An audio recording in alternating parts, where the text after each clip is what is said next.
The enemy seeks to have us focus on the things that annoy us about the people we're in relationship with. How many of you have somebody in your life that you love, but they do stuff that just annoys the living daylights out of you? Well, we're going to have a couple Dave stories. Now, I love my husband. We've been married 50 years, and I want to tell you ahead of time, Dave, you are not going to do that. I guess he will. So anyway, can I have my prop? Here's something that Dave does that drives me absolutely bonkers. Now wait, when he eats cereal,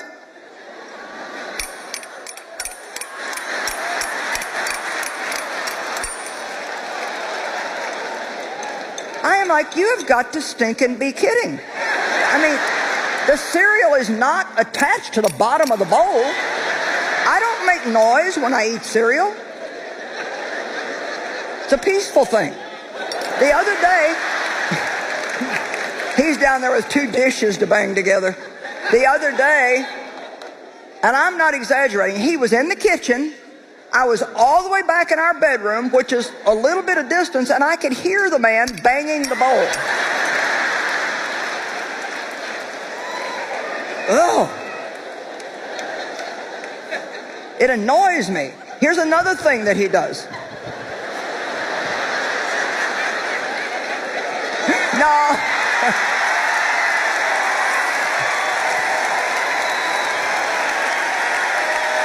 You're going to mess up my message.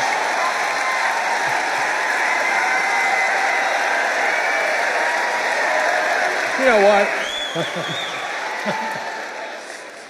How many of you do things that you know that might irritate your wives, but it gives you pleasure?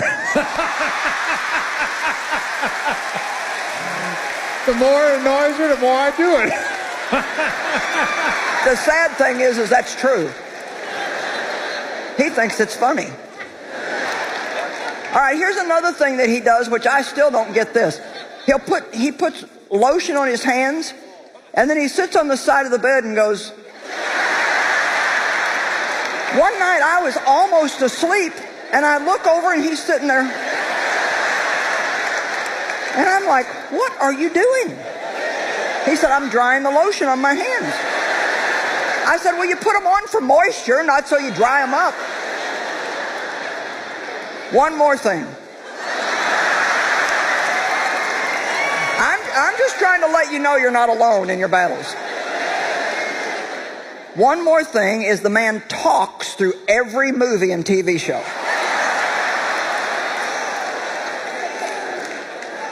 He'll say, put it up, pause it. And so I'll pause it, and he says, now you know what's going to happen here?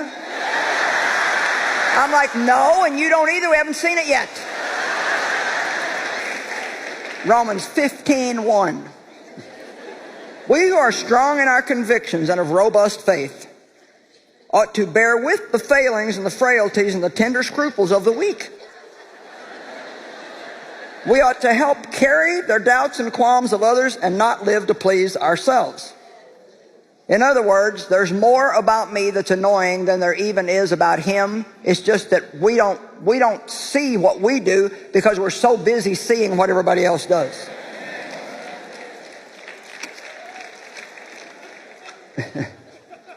What? Satan has won a battle if the believer sees nothing wrong with himself and a great deal wrong with everybody else.